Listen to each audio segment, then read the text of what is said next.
زندگی عملی بنے گی. ذکر کا مطلب اطاعت ہے. ذکر کا مطلب تسبیح پڑھنا نہیں ہے. ذکر کا مطلب اطاعت ہے. کل مطیع ذاکر. ہر وہ آدمی جو اللہ کی اطاعت میں لکھا کتابوں میں کہ ہر وہ آدمی جو اللہ کی اطاعت میں وہ اللہ کا ذاکر ہے. تو ذاکر کا عام معنی ہے. ایک تو تسبیح تلاوت کرے وہ بھی ذاکر ہے، وہ شخصی ہے. ایک ذکر مفہوم عمومی ہے. ذکر کا عمومی مفہوم یہ ہے کہ اللہ کے اطاعت میں رہو، اللہ کے رسول کے اطاعت میں رہو. کل مطیع ذاکر. امام نبی رحمۃ اللہ علیہ نے لکھا ہے کل مطیع ذاکر.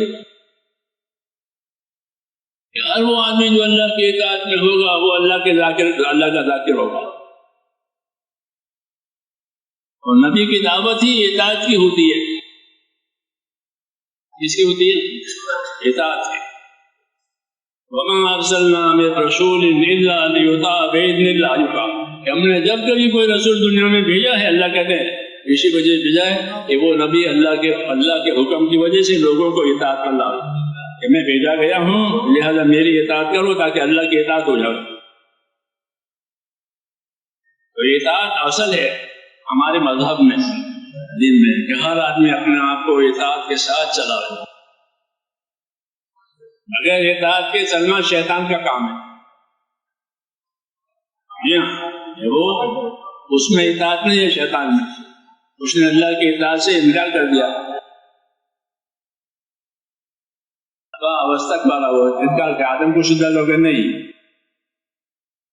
تو کتنی بڑی اللہ کے ہم نہیں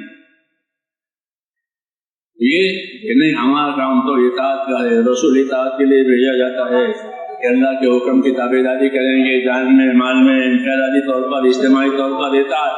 اطاعت مذہب میں اصل چیز ہے اور نبی اطاعت کرنے کے لیے ہی بھیجا جاتا ہے. ہماری محنتوں کا، ہمارے مشوروں کا یہی مطلب ہوتا ہے کہ ہماری زندگی اطاعت پر. جو بات بتائی جائے، جو بات سکھائی جائے اس کے ہم پابند بنیں، اس کے پابند بنیں. اپنے طاقت کے مطابق اطاعت کریں. یہ حکم ہے کہ اپنے طاقت کے مطابق اطاعت کرو، طاقت سے زیادہ نہیں، اپنی طاقت کے مطابق اطاعت کرو. یہ اسی سے سارا بندھن باقی رہتا ہے. اطاعت نہیں ہے تو سب پھیرے ہو جائیں گے، ایک ادھر ہے ایک ادھر ہے.